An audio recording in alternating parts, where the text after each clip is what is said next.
What is going on, guys? Welcome to the final episode of our Big 12 Team Builder year number 2 off-season, heading into year number 3. You guys can see it up on the screen here. So we finally got all the recruits loaded in, so they will be on recruiting boards. We're going to take a look at those recruiting boards later on in the season. So we're actually not going to take a look at recruiting boards in this episode. We're actually going to just go over some simplistic things. We go over some custom schedules for each and every 12 teams in the team builder, as well as go over our predictions for the conference standings. And basically, this is just trying to let you guys know of everything that we're going to be doing for year number 3. So if you guys head on over to www.goldglovergaming.com, there's going to be a link. So click on the Teambuilder Dynasty link, and then once you go over there, you can go over to the Pick Center, which you can take part in predicting who you think is going to win for week number 1 action. We're gonna have that for week number 2, week number 3, so on and so forth. And then eventually, once we get into conference play, those correct answers are going to be worth 2 points. So if you guys are willing to take part in this and want to play, cool, because there will be a prize at the very end of it when it's all said and done. We will then be going into bowl pick'em, and then obviously there's going to be a prize worth for that. So yeah, so we got a lot of things loaded for year number 3, and I'm pretty excited about it. There's a lot of good things that are happening to this channel. A lot of you guys are really getting interested in this and getting really fired up, which is obviously a really good thing. And honestly, this is a good time for me to say thank you to everybody who has supported this channel, supported this series, mainly supported this series. It's been the biggest series on the channel by far ever since we launched it late in 2017 in the fall. So for those of you guys that have been a part of this, awesome, really awesome to have you guys a part of it. And we can't wait to get into year number 3 and even further. So the Big 12 is not going anywhere. I know that we kind of revealed some of our MAC type of teams, or like Big 10 type of teams, American type of teams, in some live streams in the past. But you know, we're not really anxious to get anything else started here, and we're just going to be focused on the Big 12 for quite some time. So you guys definitely have a long way to go. We have a long way to go as a channel and as a community for this series. So let's get straight into the video. Now that we've seen the recruits, we're going to go ahead and take a look at the red shirting of the players for each and every team builder team. Let's take a look at Ardmore here first, of course.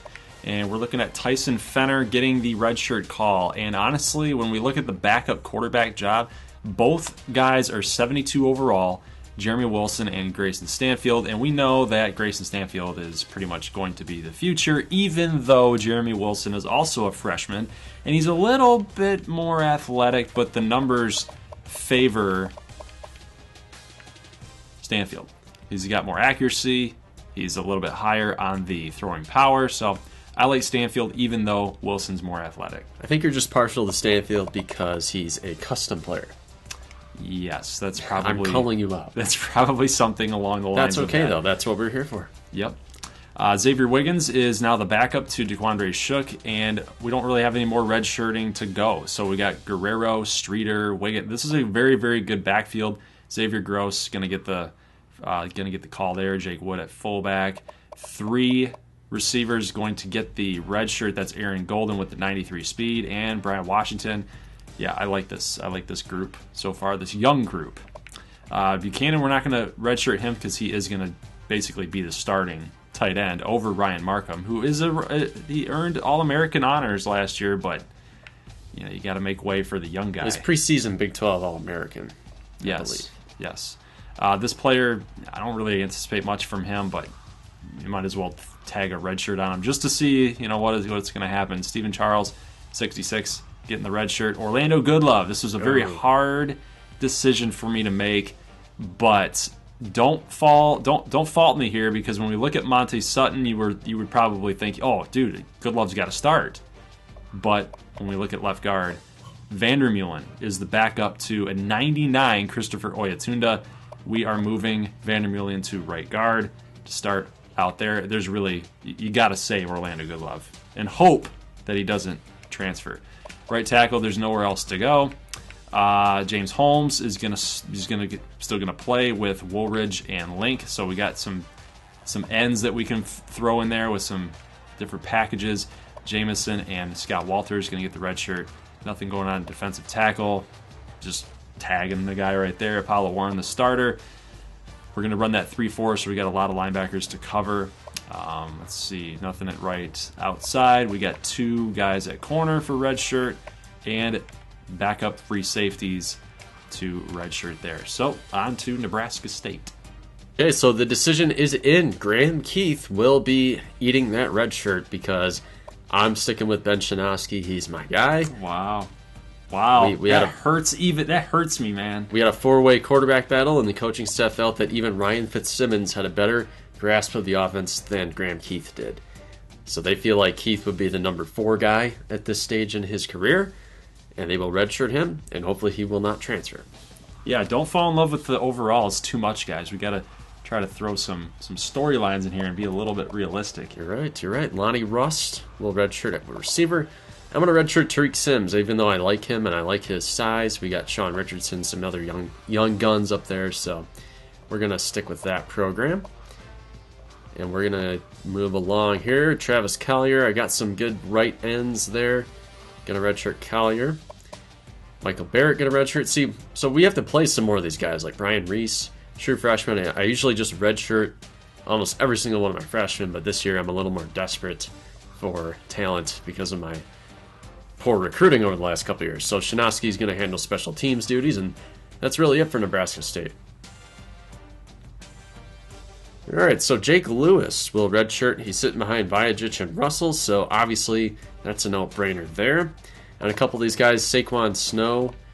If you guys didn't watch the ACU renaming live stream, make sure you watch that, and you can figure out who became who down the stretch. So looking at receiver, what do you think about Jefferson and Mitchell? Redshirt. So they were slapped with the red shirt. They're very good players. They're extremely good players. But you know what? On ACU, there's a lot of good players. Yeah. And this is just kind of expected, man. You got 2 sophomores right there with Kirk and Ostrander, and they're really good themselves. You got 2 seniors and a junior with Kerp, Lunhall, and Matthews. It was just kind of bound to happen. You've got 4 freshmen there with Bain, Quick, Mitchell, and Jefferson, and you got to save those guys. Once you lose those 3 upperclassmen, you got to stay ready. So Aiden Mitchell, he's on Twitter, by the way. I noticed he is on Twitter. Yeah, he did make his appearance onto Twitter, but I mean, I'm pretty sure that he'll be okay. He'll be all right. Rin Block will also be redshirting at center. Lionel Grimm, also another redshirt. Gary Jackson had a preseason injury, and he will be having to redshirt. Behind Price Greer, Darius Madison. He didn't blow out his knee. It's an upper body injury. Okay. Tayshawn Robinson, redshirt. Let's see what else we got. Cohen Jr. So a lot of these guys from the live stream, Shrinsky will not redshirt. They need him for depth at linebacker. And then Lincoln Chancellor, Joe Ham at the bottom of the depth chart. They will also redshirt. Anthony Julius will redshirt, along with Daquan Bantakane. And then Quentin Kleck. We don't have use for 2 kickers. Charlie Taft back trying to win some awards. Taysom Benz, back-to-back Lou Grozas for Nebraska State. It's an open field this year. Let's see if Taft can do it. All right, let's check out Denver Tech. A lot of tough decisions need to be made here. Bobby Greer, that scrambling quarterback, going to redshirt, sit this one out. And then I feel like playing Dustin makes sense because at 79 freshmen they don't play. Those are the kind of people that get really mad. Yeah, and that's the other thing. Like, even if you didn't redshirt him, he's not going to play anyway. Right. So that's just the CPU logic. We're taking advantage of our knowledge of the CPU logic, and we're not going to slap a redshirt on him. Maybe if he gets a few carries, he'll be okay. But it's like he knows that he's stuck behind 2 seniors and 2 other players that are almost 10 to 5 points better than him. And just the CPU logic would be like, oh, you put a red shirt on this player, he's going to transfer because he's not getting his time. Even though he's not getting time without a red shirt. Right. So it's just we're just playing the game. I'm going to save Tariq Fletcher. I'm going to say he got hurt himself. They don't need him on the offensive line. They don't. They really don't. They really don't. So Joe Davis. So you have Joe Davis and you have Ricky Urzendowski. Total opposite ends of the spectrum on the names. Okay. Richmond Franz Okay, yeah, buddy, you redshirt. He's the one guy. He's the one guy that Denver Tech held a on-campus tryout for a team that went to 2 national championships, and they said we're holding a tryout for 1 walk-on spot, and he won. He's on the intramural team. There's an intramural flag football team, and he's the best player. He plows through people on that team. I guess so. 231 pounds. 231 pounds. He's a big dude. Yeah. He's a big boy. He's a campus legend now. Oh, he's the one walk-on to get on to Denver Tech. Derek Davis, a 77 freshman linebacker. We're going to redshirt him. Michael Jones, we will redshirt. I'm going to keep these guys available. Might need them if there's any kind of injury in the secondary. Washington and Newstrom, I don't want to redshirt them. That's the thing. Yeah, it's just, again, maybe a Newstrom. If you take the chance, well, be fearless. I know. I'm really screwing him over with I these know you redshirts. are. But if you go ahead and you do that, there's always that possibility that they're going to end up leaving. So I think he'll stay. Wallace Jones, we're going to redshirt out of Idaho, and that'll do it for Denver. Okay, so Midland State will not redshirt Kent Collins. They are going to have a quarterback battle for the number 2 role between him and Derek Dawson. And I think Kent Collins is going to win that gig because he just has more upside. He's got more upside. He's a little bit bigger, if I'm recalling correctly. 6'4", against 6'2". Derek Dawson has been around for at least, almost 3 seasons. I would assume it's 3 seasons. It's a pass-first offense. Yeah. So that's where Collins fits better. Pocket passer compared to a balanced or scrambler. It just makes more sense. Yeah. So Collins will not get redshirted. RJ James, I think that makes sense quite a bit. We're going to have Keller and Pence there for Midland State, so that's good. Really good backfield. This offense is going to take a huge step forward. Yeah. And how about this? Rex Austin. Wow. Blown ACL. He will redshirt. He had 52 catches last year for Midland State, but they're so deep that they're not going to feel his absence, I don't think. So they did slap a medical redshirt on Rex Austin. It's a big blow for this Midland State team, honestly, because Rex Austin, we have seen his name pop up numerous times in the sim. And he was thinking about going pro, too. Yeah. So this is really going to, he's going to have to make a decision also this season. That does he want to come back? And is he going to come back? Yeah, I think he has to at this point. Blake Storm also will redshirt. We made fun of this guy here, TJ Lamb. He's an accountant. I know. Well, no, that was Freeman. Oh, who's this?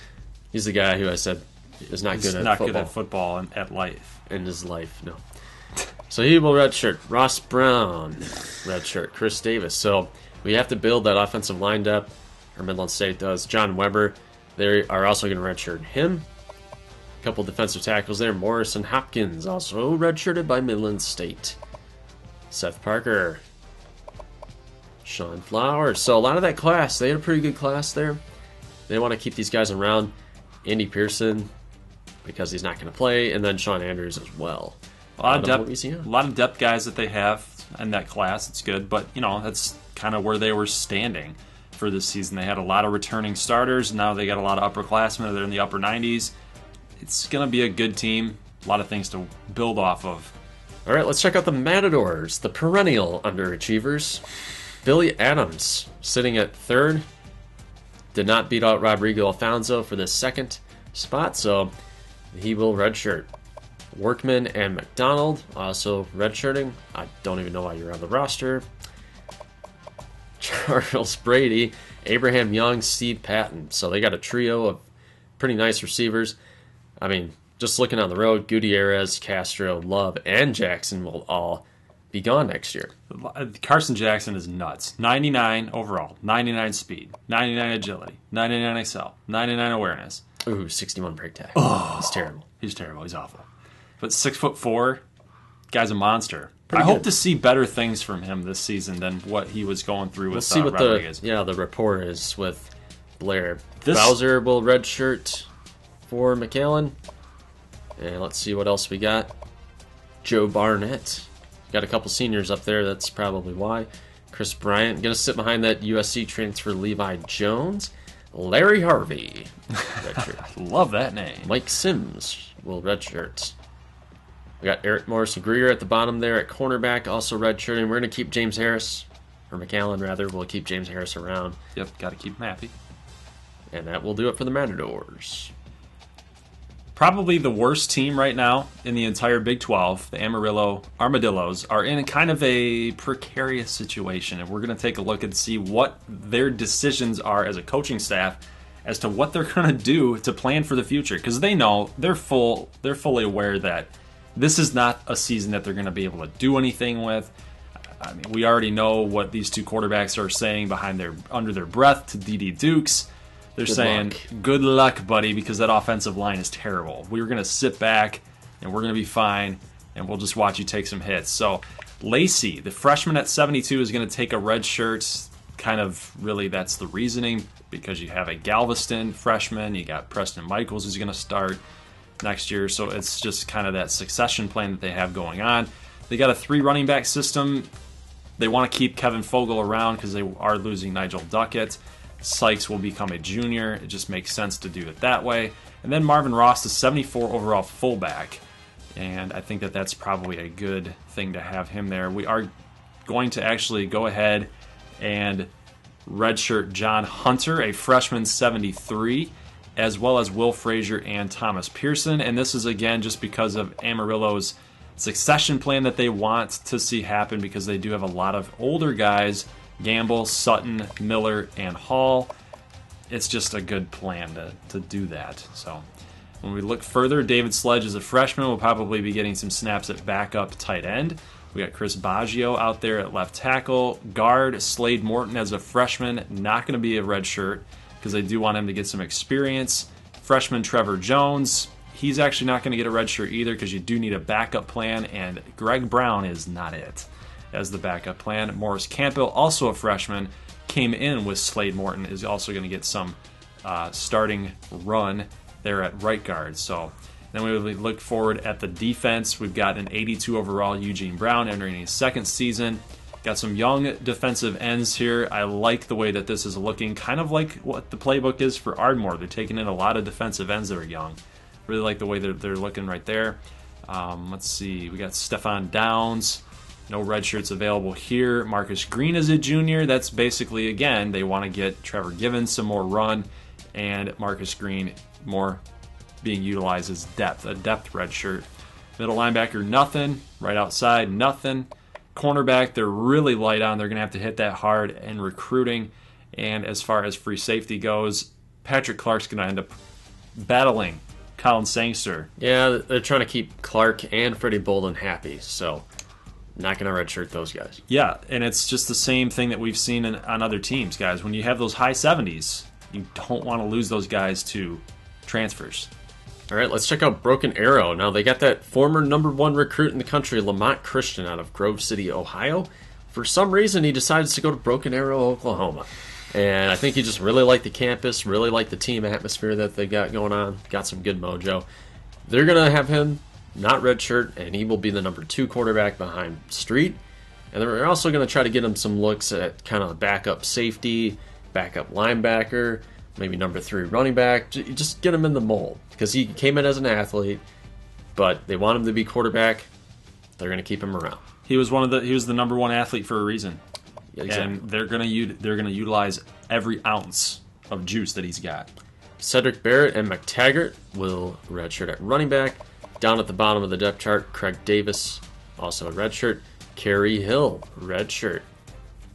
Let's see what we got here. Stephen Carpenter, going to redshirt there. Teddy Madison, I'm going to keep him around. I just like the name. I want him to play. John Brown at defensive end. Stephen Curtis, defensive tackle.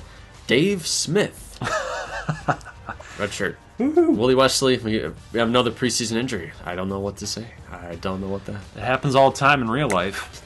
So Mark Barber is going to step in and get some more reps. And how about this call? Because they got a lot of upperclassmen up here. James Henry's way down on the depth chart. A lot of defensive back depth. They really don't need his services this year. I'm going to remember James Henry strictly because Ardmore was going hard after this guy. We wanted to get some corners and some young guys in, and Broken Arrow stole him from us. And that 93 speed, man, he's going to be pretty good. Those corners are really fast. Yeah. I don't normally see corners that quick. A lot of guys in the upper 90s. Like, this is this is going to be a tough secondary, especially when we look at free safety and safety. I mean, this defense for Broken Arrow is going to be good this year. Yep, and then John Oliver will redshirt there. Curtis Hines also going to redshirt. We're gonna see what happens with Faintus 9 and Jeremy Forte. Hopefully Faintus gets the playing time because he's one of our guys. So after losing Andre Wingo to the NFL draft to the Miami Dolphins, Shreveport has been planning for this. They've been planning without a life without Wingo. And you guys can see it here. Allen, Riggins, Tate, right? And now they're loaded at their top 3 at running back, but they're also old up top at running back. So that's why they brought in 3 different running backs for freshmen Brian Scott, Eaton Collins, and Stephen Bryant. All power running back. All powers. They're going to redshirt for their first season because they need to have a more just throw talent at the wall and see what sticks, right, for the future. Looking at wide receiver, Tyler Jones, Matt Jenkins. That'll be redshirt. Jay Ballmer, not redshirting. He is going to duke it out with Kevin Tate for backup tight end. They do utilize a lot of double tight end sets, so we'll have to see how that plays out. But looking at the early going here, Jay Ballmer looks like he's got the inside track. He's more of an athlete. I might even play him over Boone Lawson. That guy is just he's a block huge. Yeah, 6'4", 226. He's like a tackle. Yeah, I mean, these are big guys. Look at Kevin Tate, 238, 6'4". Yep. Yeah, we'll see how this plays out. Jay Ballmer's got a lot to prove in his first year, though. Max Blanchard, a highly rated freshman for Shreveport, going to sit the first year as a 68. They also got C.J. Jones, going to also sit for the first year. Mason Kelleher, backup center. They want to have another guy coming back, and this is a good decision in my mind. Redshirt your center. It's an 80 overall. Make him come back in case your junior leaves. We've also got Pendleton, 83. Titus Oliver, no redshirt there. Sidney Hines, not going to lose him either to a CPU transfer. Not going to do it. Bob Marquardt, going to get the red shirt at a 69. Seth Lawson, another red shirt at 67. But we've also got Josh Jones, who's going to end up starting. So we've got some young ends for Shreveport. Cool. All right. Eric Holt, you're going to let him go. Let him ride. Yeah, there's really no reason to. I mean, I would rather do this with Aaron Golden or AJ Golden, 61 linebacker. Because when we look at defensive tackle, I mean, we're pretty young as it is with Camden Tucker and Aaron Blanchard. There's just no point. Bud Light Gunner going to get the red shirt, though. That's 67. I think it's the right call, unfortunately. We'll see him next year. And then you have Okama, which was a rename in the live stream. It's going to go to 64, and he's going to redshirt here. You can't redshirt any of these corners because we got 6 of them. So in case of injury, we need to have somebody available to play.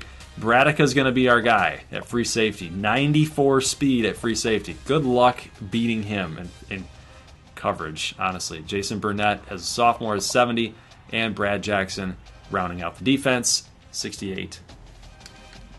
Redshirt. Little Rock has a very young running back core. Got 3 guys that are underclassmen, and with Seth Williams coming on over at a 69, he's going to take a red shirt this season. We see that wide receivers, Little Rock's planning. Little Rock is planning for the future and trying to get Gunner Rivers more weapons. Yeah, they got an interesting situation at the top there, so they're going to redshirt all of those freshmen. I think that's a good idea. Tight end, we got this guy, Tyrone Neal. Doesn't even be on the freaking team. Aaron Duncan going to take the red shirt, 61, just trying to groom him a little bit more. You could make an argument for some of these guys in the offensive line, but again, as you guys can see, there's only 2 offensive linemen for each position. So you need to have a backup plan for each one. You can't afford to go down with an injury and then have nobody there. Guys playing out of position. Andrew Lincoln going to take a red shirt at end because we're pretty young there. Preston White, got to groom him into a role. Blake Thompson, 69. We also got to pick one of them. Yeah, and we're going with this guy. We want to be able to see Jordan Nicholas get some time here with 72. Actually, this guy's a little bit better here. 78 strength. I take that back because they're about even. They're about even, honestly. Just roll with it. Just roll with it. We made a decision. That's good. Michael Manning, Terrence Grant. Also, redshirt freshman, and we see corners again. So a lot of my teams are having some problems with cornerback. Not good. Not good. We've got, let's see, 6 guys, just like Amarillo did. Free safety. Chris Mitchell, this is a transfer. So he's an 87. He's going to have to sit out for 1 year. And seeing that, we have Braylon Trahan going to start at 71 free safety. So that hurts.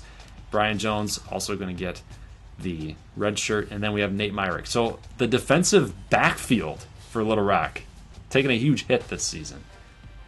All right, Odessa State. Interesting situation here. They're going to have this quarterback battle. Johnson, Dowdell, neither will redshirt. Those are the top 2 guys. They're going to play in some form. Maybe Dowdell starts. We will see once the season kicks off. We're going to have Marcus Maynard, redshirt for Odessa. And then, I don't know, we got 76-74, but they're not going to be able to get on the field. I think I'm going to just go ahead and redshirt these guys. It's a tough call because, like we said, we've been talking about numerous times. CPU could transfer those players, but honestly, you can't just waste a year. I don't want to waste a year in this. I mean, you got Dowdell at quarterback. It's such a big deal for Odessa. Purcell will redshirt. Those 2 defensive ends we switched to Ryan and Frazier. I will redshirt them along with Patrick and Hall. This is the benefit of building depth, which is what they did in last year's recruiting class, is it gives you some more options. So I like having options. Matthew Henry also going to redshirt. That will do it for the Dust Devils. Looking at Camu here, there's a lot of young guys here at quarterback. There's no upperclassmen, which is why Brandon Ray is going to take the red shirt here. And again, we have a loaded backfield for Camu. Doug Flores, the former top prospect of the first year, is finally eligible to play and see some time here. He's still the fourth running back. Yeah, we'll see how he gets involved. And this is really why Bellamy, Cobb, and Watson are taking a red shirt. And we see that Tootens and Potts are going to get the red shirt, but not Jameel Carter. They want to utilize his athleticism. This guy's probably one of the most athletic people on the field for Camu. Watch out for his 95 speed, guys. It's going to be great for them this season. John Ryan taking a red shirt here at 69, I believe. 69. We got Baker at 71, not Donald Parker at 74. Got to get some depth going on there. And when we see Phillip Thomas is 66, red shirt, left end. Don't really need him to play right now. Just want to groom him in the role. Defensive tackle Nick Williams. There's nowhere to go. There's nowhere to go for him. So he's a junior that we're redshirting because we want to keep him around for next season. Stafford Smith, Bob Hodges. Bobby. Walter Clark. No corners. Again, one of my teams. You can do Wade. There we go. He's got an 89 speed. That's pretty solid. It's one of the better ones I've seen. Andrew Skinner, freshman, 68. Going to be right behind Jason Burton. This is probably a good decision for Camu. And then we see Dallas Wright, a sophomore, 71. Because there's a lot of free safeties. I mean, there's a free safety, Jason Burton, that can play right behind. Actually, he might be even be able to start at free safety. So, you gotta get Dallas Wright out of there. One of the more exciting times of the offseason is getting closer to the regular season. The schedule reveal. Yeah, baby. Check this schedule out for Ardmore. Number 6 in the country, so we're top 10. Taking on Navy to lead off the year with that 3-4 defense. Experimental 3-4 defense going up against the option. It's going to be a tough game. Syracuse. Going on the road to Syracuse, and then we're going on the road to Oklahoma State. Yeah, so the rivalry, you play it every other year. This time you got to go to Stillwater. That'll be a tough game. And then you host Louisville. I like this matchup. I don't know if it's because it looks cool, the blue and the red, but it's a good one. We do get a bye week in week 5. Then we got to lead off conference play against Midland State. Yeah, nice. Wow. They're going to be a filthy team. I don't know how I feel about that. It's going to start our Big 12 conference. Yeah, I mean, you got a lot of changes going on. And Midland, I feel like they're the best team in this conference on paper. Yeah. So I don't know if I feel like that's a good matchup for you. I don't feel too good about it. And then we got to take on a Camu team that's doing a whole lot. And by this time, by week 7, they might get comfortable in what they're doing. This sucks. And then we're going to get our second bye week, and then we take on Denver Tech, and then Little Rock, Gunner Rivers. Broken Arrow in a rivalry game. Which is vastly improved. Shreveport with their 3 running back attack. McAllen, who we haven't beaten yet. And who have the big 4 back. And then ACU. To close. So to close this year, that is very interesting. I don't know what caused that to change. I mean, you usually play ACU near the beginning of the Big 12 schedule. Now you have to wrap up with them. You usually end it with Broken Arrow, and this year you play an ACU. That might be for all the marbles, maybe. Whoa! Are you kidding me? I don't know. Are you kidding me? We'll see how you do. Dude, if we go 2-0, we might be 2-1 by this point. 3-1 here, and then I don't know. That's tough. We might not make a bowl game. Oh, come on. We might not make a bowl game. All right, let's check out Nebraska State. And you might be noticing a theme here. Week 1, we're going to start off with Air Force. And week 2, at Nebraska. Now, we lost the footage from that first game. It was just absolutely terrible. It's completely sad. It was a fun game. Crazy things happened. We got to rematch Nebraska. It's a little in-state rivalry, you know. This should be fun. And Good luck. Yeah. They look pretty good. They're number 9. And then we're going to host San Jose State. And then we're going to go into Evanston to play Northwestern. That should be a fun game. Probably one of those grindy, low-scoring kind of games. Yeah, well, I mean, Nebraska State's always that type of team that we have expectations about them going into games, and then they throw you for a loop. You're right. They do. So maybe that's not going to be a grindy game. Maybe there's going to be a lot of points scored. Yeah, now we're going to kick off the Big 12 season. We're going to go at Little Rock. Who you haven't beaten yet. No, we seem to play them every year. I don't know why that is, but we're going to go at Little Rock, take on Gunner Rivers. And we're going to host McAllen, and they're going to be out for revenge. They didn't like us beating them last time. And then we are going to play ACU. Off of a bye week. Off a bye. This will be the first time that we've faced ACU, which I hope you guys are out there would be really excited to see this game, since it hasn't happened yet. We're going to host Odessa at Camu, host Midland at Amarillo, and then we close with Denver Tech, as per usual. So to kick off the 2019 NCAA football season, ACU is going to take on Washington in the Cowboys kickoff. So this was obviously picked by Diabolist, who is a subscriber who ended up winning the contest for the season-long contest. So speaking of that, after the schedule has been revealed, we're going to give you guys that option to go to the website, goldglovergaming.com, to put your picks in for week number 1. And right. Yeah, so this is a pretty good game, a pretty good choice by Diabolist. Good job on that. Yeah, this will be a great game. It's going to be top 5 teams.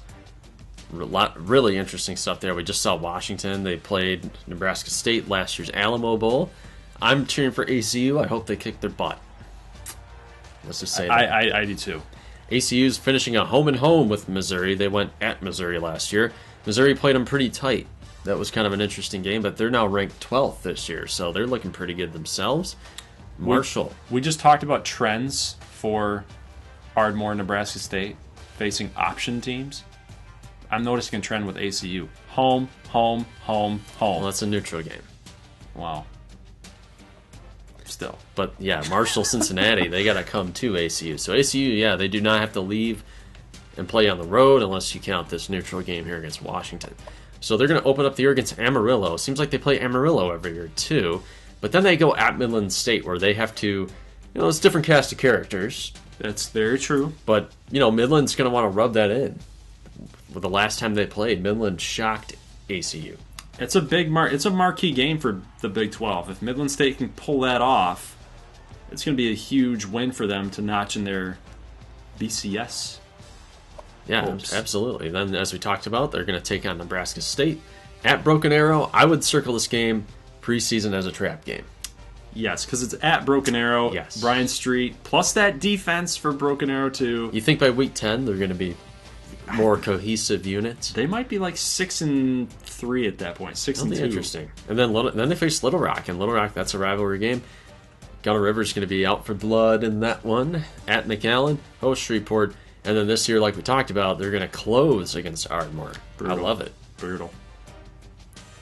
Pretty sweet schedule for Denver Tech. I actually like this one. This is one of my favorite schedules. They're kind of sticking to the out west type of theme here for their non-conference, but they're taking week number 1 off to kind of prepare for this game in the Big House against Michigan. I don't think they're going to be too scared going into the Big House. I mean, Denver Tech has been to 2 national titles, man. They're well prepared. This will be the debut, kind of a more passing-oriented offense, and they're going to take on Michigan. That's a Big House. Every once in a while, Michigan plays these teams from out west, and this is Denver Tech's turn. So that'll be interesting, too. And despite that non-ranked status for Oregon, they are an A overall kind of team according to the rankings. So they're going to be a tough game, here, too. And then, they have to return the favor. Denver played at Autzen Stadium last year, and Oregon's got to go to Denver, and then they play Hawaii, and then annual game against Boise State on the road. And how about this? They're going to open their Big 12 play at Broken Arrow. So UBA takes on Denver. And we just talked about Broken Arrow's defense, this new and improved kind of up-and-coming defense. A lot changed on Denver Tech for offense. Broken Arrow, we'll get to their schedule in a bit, but getting Denver and ACU at home, I mean, obviously you don't want to draw Denver from the West, but just getting both of them at home, that's going to help their upset chances there. And then they play Little Rock, get you again. Every year. Every year? Into Denver this we're year. rivals. We have to play each other. They're going to play Camu, Odessa, Amarillo, as usual, at Midland State, and then at Nebraska State. Let's check out Midland State's schedule. You see them ranked there number 8. They're going to open up against Colorado State, and they're going to play Baylor, too. Baylor has really been a thorn in our sides. They're 2-0 against us in bowl games. That has to end. This will be their comeuppance. Better be. Getting frustrated now. Midland's marquee non-conference game is going to be at Ole Miss. Ole Miss looking pretty good there, number 19. Then they're going to wrap the non-conference with Kansas. So not the hardest in the world, but a couple challenges there. Side note, I hate to say it, but you know what? I'm a Kansas fan. You've known this for basically years on end. If they change their logo, kind of sucks. I would never want to change that Jayhawk logo, but I feel like that might be a reason why they stink. It's too nice. You might be onto something. Midland's going to go at Ardmore, and then ACU, as we talked about, they play Kansas A&M. This game will finally be seen. We've had to skip it over the last 2 years. Well, the teams hadn't been in. Odessa. Odessa. Yes, Odessa hadn't been very good, and by the time that this game ever happened, Midland State was kind of out of it. They were kind of rolling along there. So McAllen will go at Midland again. Midland goes at Nebraska State. They have lost to the Prairie Dogs 2 years in a row. And is it finally going to end? Will they finally beat us? We will see. No comment. They get to host Denver this year. Another tough game for Denver on the road. And then they're going to close with poor Amarillo, who they're just not looking too good. It's so McAllen, the McAllen Matadors, playing Army in week number 1. Now I see the week 1 thing. And that completes the trifecta. I'm just kidding. I knew it all along. I know you did. Week 2, they're going to play Memphis. They're going to go at NC State. Got to get revenge from last year's game. NC State unranked this year. Not looking quite as good. But we'll see how that ends up. And then they're going to host Houston week 5 in their annual matchup. Start conference play versus Odessa. This is a matchup we have not seen yet. This will be pretty fun. High-scoring offenses. It's going to be fun. I'm looking forward to that one. Fireworks will fly. Yeah, now they have to go at Nebraska State again. They're going to go at Little Rock, host Broken Arrow, Midland, ACU, Ardmore. That's a really difficult stretch right there. And the good news is they don't have to play Denver Tech this year. They played them 2 years in a row. Feel like it cost them 2 W's, possibly. Key takeaway for me in this analysis here is in week 10. So they get kind of a break a little bit. Leading into this gauntlet, yep. Amarillo going to struggle this season, but hopefully, the organization, the AD, the team, the coach, they figured out that, hey, we're going to be kind of bad this year. So let's go ahead and focus on out west teams that are kind of in our tier here. So New Mexico, Nevada, UTEP, to lead it off. They And should then- be 3-0, but they did Yeah. lose. They did get beaten by Nevada last year, and that was one of their bad losses. Cost them a W there, and they finished 4-8. So Well, it's a good thing too to schedule teams that are in your geographical region just to kind of keep relevancy with some recruits in some of those high schools around the area. And if you're going to be a winning team in those games, it obviously helps. yeah. Now Amarillo, their marquee game, they're going to be going at Michigan State. That's a pretty hard test there, and then that leads back-to-back Spartans. Get to play Spartans on the road twice. Yeah. And they're going to open up with the ACU. So I don't know if I see 6 wins on the schedule. It's going to be hard. I think they should open up 3-0, but they got to find 3 more W's. When I look at this, so they might be able to do it if they upset Michigan State and go 4-0. That's a key game, yeah. If they can do that, I could see them possibly beating Kansas A&M. I think Camus, Shreveport, Odessa, Broken Arrow, maybe.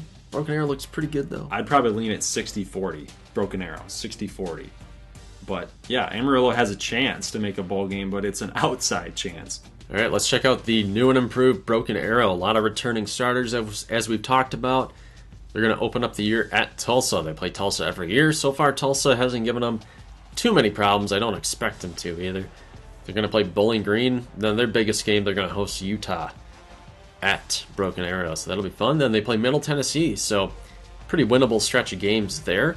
And that will lead into Week 6, playing Denver Tech at home.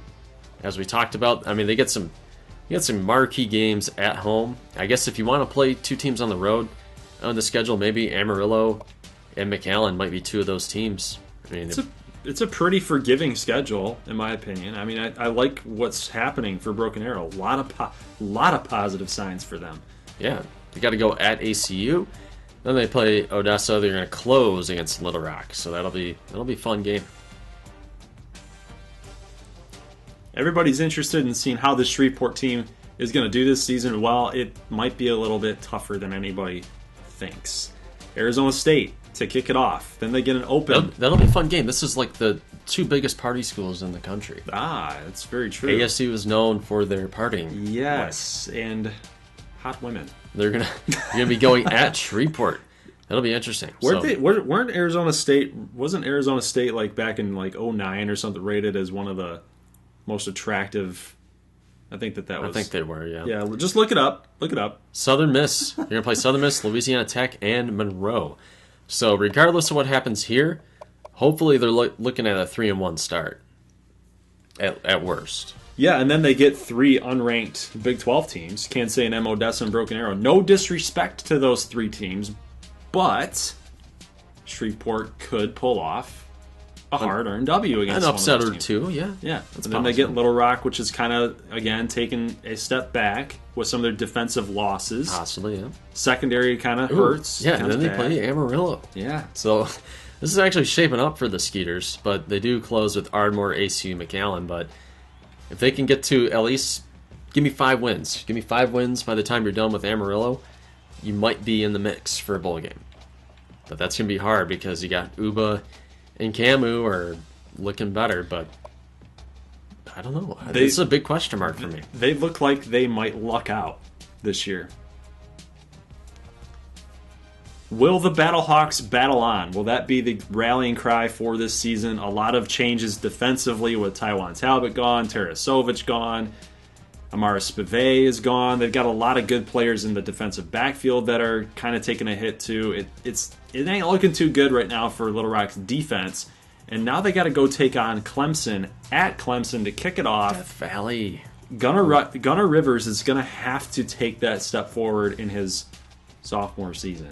Yeah, the maturation for Rivers is going to be key in a hostile environment at Clemson. They're coming into the year ranked 7th.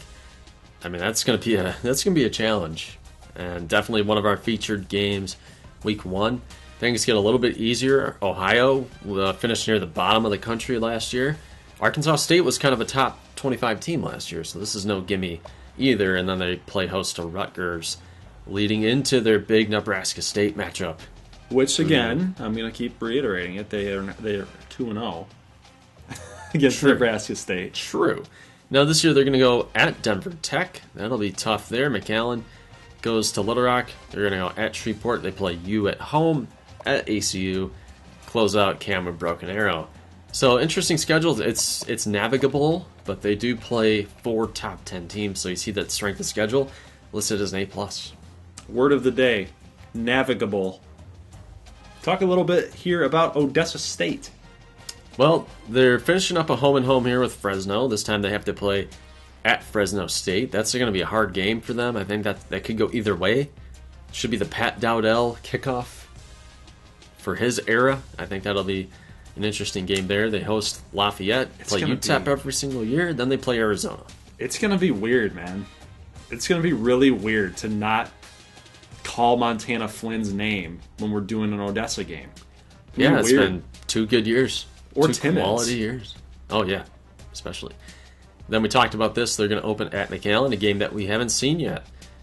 Have not played each other in this dynasty. Week 9, we talked about. They play Midland State. They play us week 10. Hosting Denver Tech. They can hang with Denver Tech. Really? This season, they can hang with Denver Tech. They got an offense to do it. Know. Dowdell's athletic, even way more athletic we haven't than seen him. Flynn. We don't know what to expect. That's very true. That's very true. I'm kind of doing a shot in the dark here. Now we'll talk a little bit about the Amber Wave, and they've actually got a pretty neat schedule. They take week number 1 off, and then they get to go against UCLA at home, which is kind of it's a weird matchup. It's a little weird matchup. They've got a home and home with UCLA. They're going to go to the Rose Bowl next year to play UCLA rather. Yep. Now week 3 they're going to go at Arkansas. So that's interesting too. I mean, a couple teams that sort of underachieved last year a little bit. UCLA was like in the national championship game 2 years ago. Then they had a losing record in that Pac-16. That's ridiculous.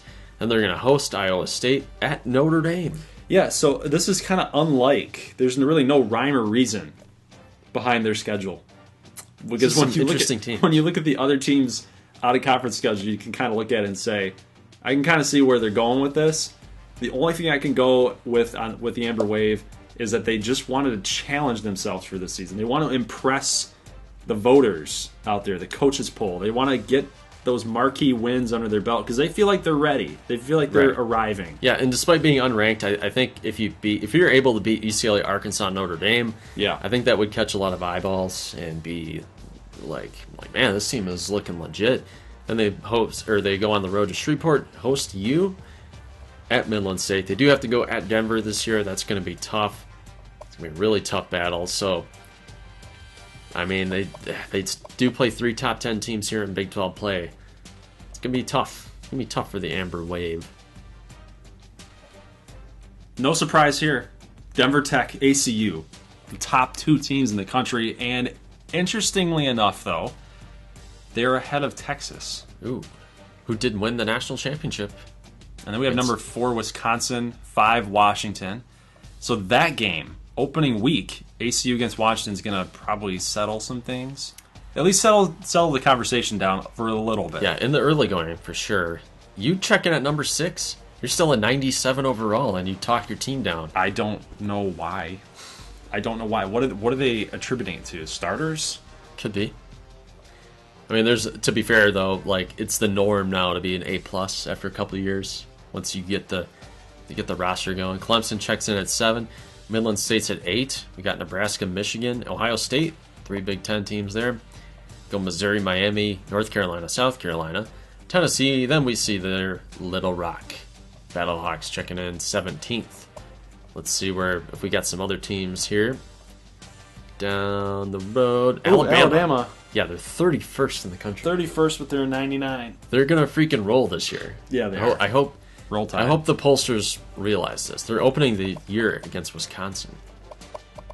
Interesting. Now Camu and Odessa come in 32-33. Look at that Kansas A&M offense. Oh yeah, they're pretty good. Not gonna lie. Then McAllen comes in at 38. Interesting there. Shreveport's 40th. So they're looking pretty good. See down the road. I wonder where Nebraska State is. Broken Arrow comes in 55th. Let's see if they got the potential to surprise I mean, 97 on offense. I think they got room to go up, for sure. 90 defense, so that's been an improvement over the last few years. Amarillo, 64th. They're still A- offensively because of Gamble and D.D. Dukes. Yes. Yep. They've got a pretty good offense. It's just the line. The line is bad, so which is pretty much going to negate their skill positions. Very well could. Nebraska State comes in 65th. We're still a C+. So the rebuild might take another year or two.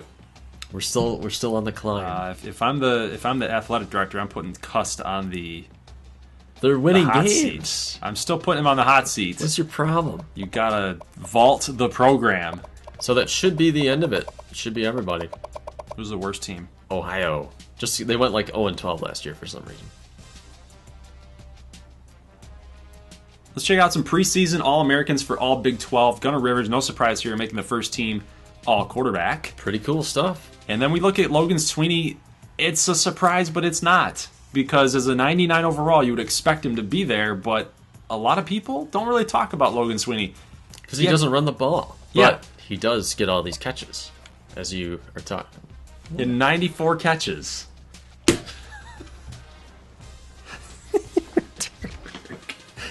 You ruined the first take, and then now you took my stat away from me. Damn it. Let's take a look at some all Big 12 All-Americans, preseason All-Americans. Gunnar Rivers coming in as the QB1, so no surprise there. But Logan Sweeney coming in at halfback number 1. And that's honestly kind of a surprise to some. That will be a surprise to some, but not so much for me because he had over 90 catches last season at running back. Now, how that's going to translate to this season with a new quarterback and not Montana Flynn, who he had been playing with for 2 years, that's a question mark. Yeah, definitely the Christian McCaffrey of our Big 12. Yeah. A lot of catches. DeQuandre Shook comes in at number 2.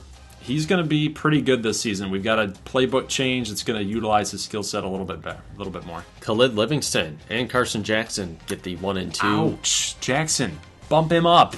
He needs to be number 1. I don't know if they're organized by... I don't know how they organize it. I don't know either. Nelson Ledbetter at tight end. Yeah, Benny Delgado, so McAllen is well represented. You have Oyatunda, Ziola Azugwu, Braxton, Terry Sims. Getting the nod there on the offensive line. Marcus Livingston here at end, along with Price Greer. Price Greer definitely deserves it. He's been a mainstay. He's been a beast in our conference. You got Sergio Armendariz and Jeremy Guerrero, defensive tackle. Kenny Brocious checking in at linebacker. Yeah, we got some representation. Kadeem Williams. I want to see what the second team's going to look like for you, too. Yeah, really. Jeff Lockheed also at linebacker. You got Chandler, Stevens, Subchansky, Carlton, Kitayama. How about that? So there's been a change in the kicking guard here. So where's Taysom Benz? Where's Landon Zopko? He's gone. And then you got Demetric Pence here. What? Getting first team. This can't be first team kick return and running back. Let's take a look at the conference outlook, boys. Big 12 East, ACU, Ardmore, Little Rock, McAllen, Shreveport, and Broken Arrow. I would flip Shreveport and Broken Arrow. Yeah, I don't know. I don't know why. We looked at the top 25 and they had Shreveport at 40 in the preseason rankings. So I don't know. I think Broken Arrow is much better than Shreveport. I think the ratings bear that out. Broken Arrow might finish better than Little Rock. They might finish better than you. That's a very good possibility, and a lot of people would be looking at that 97 overall, and they'd be like, Gold, how can you be this bad with a 97 overall team? But look at the competition. It is a stacked Big 12. It's going to be difficult. It's going to be hard, and, overalls don't take into a lot of the consideration of the other factors. But remember, guys, this is not just randomized. This is what the CPU is actually ranking and how they think that the teams are going to end up. So we got Denver Tech number 1, Midland State number 2, so they are giving some love to Midland State, but they are not going to vault them over Denver Tech just yet. So the guard, Denver Tech is still guarding that number 1 for 3 straight years. Now, Kansas A&M in 3rd. You got Odessa 4. Amarillo is ahead of me. Amarillo is ahead of your Nebraska State Prairie Dogs. I don't know how I feel about that. That's comical. That's comical to me. They're dissing the Dogs. They're either dissing the Dogs or they're they think something sneaky's about to happen with Amarillo. I don't know. But now is the time, guys, for you to actually rank your picks. Who do you guys think is going to end up being 1 through 6 for each division? And, of course, predict who you guys think is going to end up in the Big 12 championship and who is end up going to win the Big 12 championship. So there's going to be another contest. Another contest, and we're only giving it away to one prize winner. So if you finish second, nada. It's a winner take all, and we are going to deliver points for each ranking that you get correct. So say that you get ACU first, McAllen fourth. Let's say you flipped Ardmore and Little Rock, and you got those wrong. You don't get any points. If you get ACU and McAllen 1 and 4, then you would get those points. So whatever you get correct, if their final position is what you said that they were going to be, you get 1 point. If you get the champion right, you get 2. If you get the conference champion, you also will get another 2 bonus points. Yes. So the big ones are going to come by picking the division winner and the champion winner. So you've got to get those. So what do you think is going to end up happening here? Let's start with the Big 12 East. Let's start with the East. What are your predictions? And we're not playing, but we're just giving you guys some extra insight in case you value our analysis. Yeah. What do you think's going to happen there, dude? That's Trust so hard. your It's so instincts. hard. I will go with ACU. I'm sorry. I want so badly to pick somebody else because I don't particularly like what Little Rock has going this year, but McAllen, I like what they're doing, and then I like what Broken Arrow has in store this year. I think Broken Arrow might even beat ACU, but I think ACU is going to have enough conference wins. I think they'll win any tiebreaker they run into, and I think it's going to be the Spartans. They've done a great job. ACU has done a great job in recruiting. They've had a succession plan that's worked out perfectly.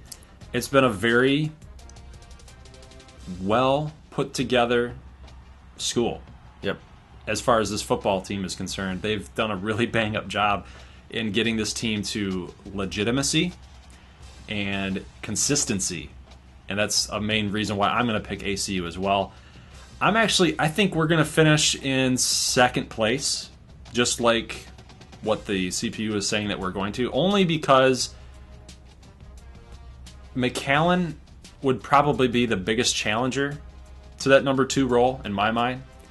Little Rock, as I've said before, I think they're going to take a step backward just because the defense lost so many pieces. I disagree with their 17 ranking. I do too. I don't think they're going to be ranked by the end of the year. I agree. I think what we're looking at is probably 3 losses. 3 losses to Little Rock this season. McAllen, probably the one team, like I said, that's going to challenge ACU and Ardmore for number 2 or number 1, possibly. Shreveport, not as good this season without Wingo. They had some losses too, and kind of the wheels are starting to fall off a little bit. They're starting to rebuild. I think they'll be lucky to win 6. Broken Arrow, I feel like they are going to come in 4th. Little Rock will drop down to 5th. That's a good prediction. So I'm actually so this is my ranking here. ACU, Ardmore, McAllen, Broken Arrow, Little Rock, Shreveport. All right. Try to think about that for a second.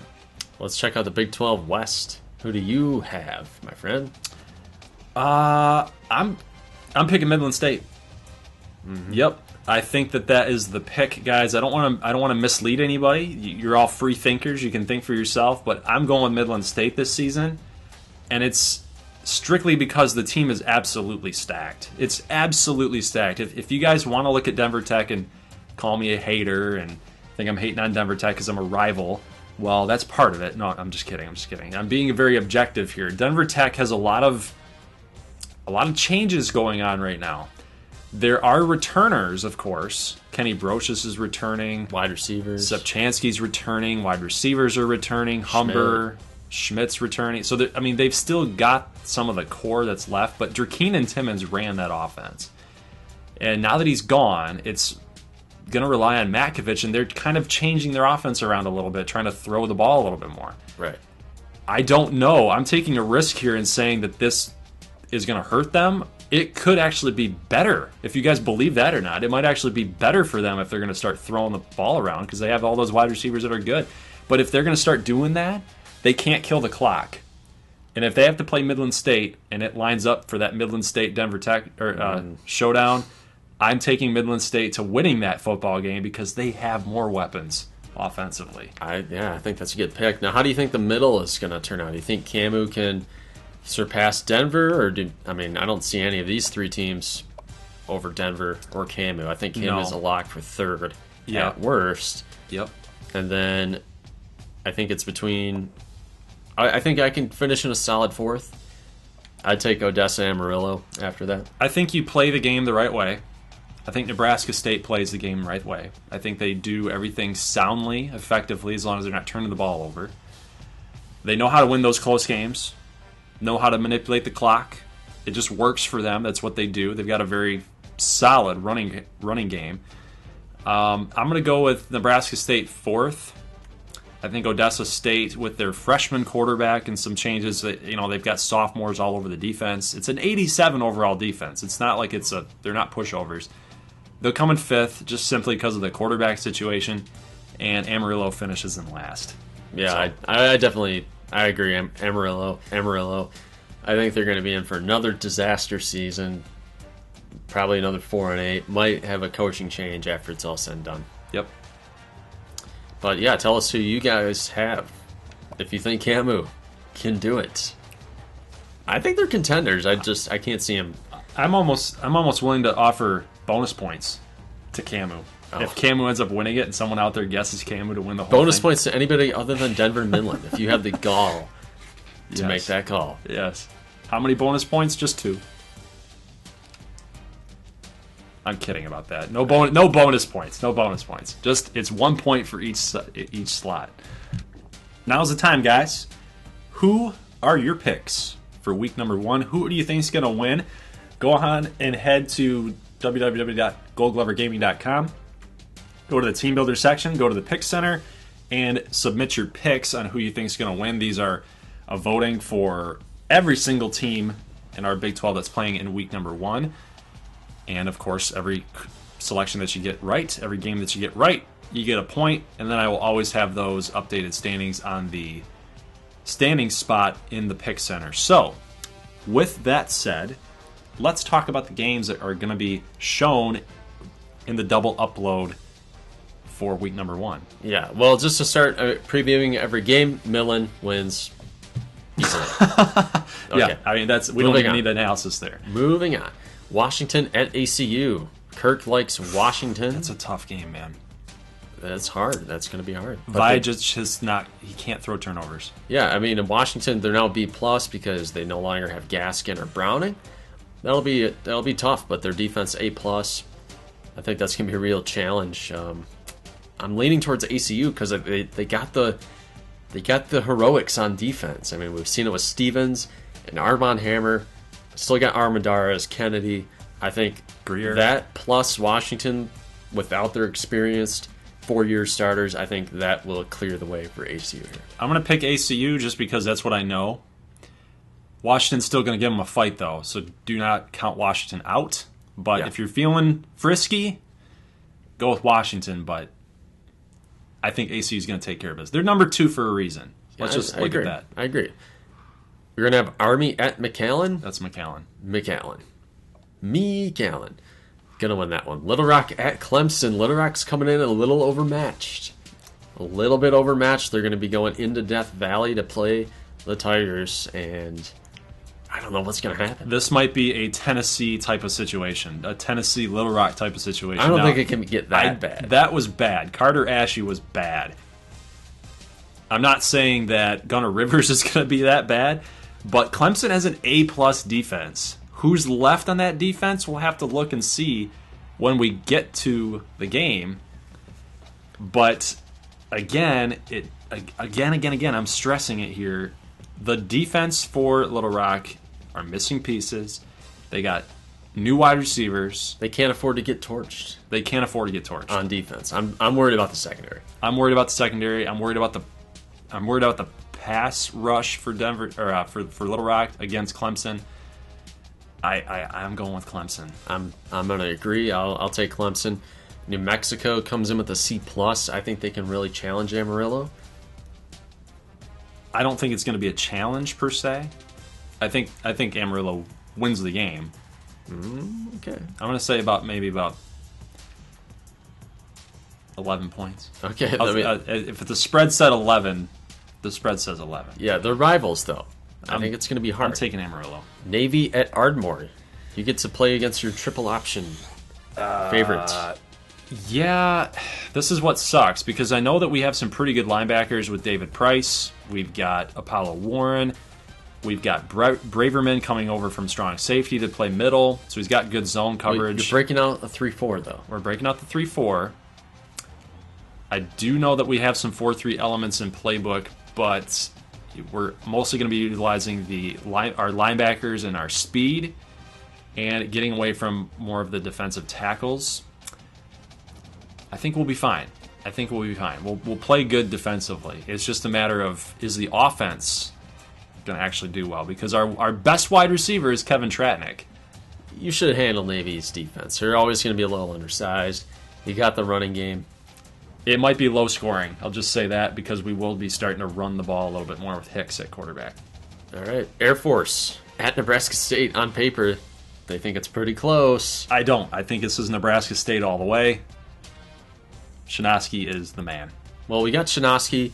We're going to break out a healthy Dante LaBelle, and we're going to have Hargrove. So the running game is going to look different for the Prairie Dogs. Receivers coming back, looking good there. Defense, that's going to be a challenge. I mean, we got the same issue that you're going to have, trying to take on an option attack. So this will be tough. But we got two teams coming back from bowl games, Air Force and Washington. We're going to see them again. And now we're going to close out Arizona State at Shreveport, and Kirk is going with the Shreve. Yeah, interesting pick there. Cannatell is a 74 overall quarterback. Yeah, we got to think about that. True. I mean, this is LaDuca. LaDuca was a 90.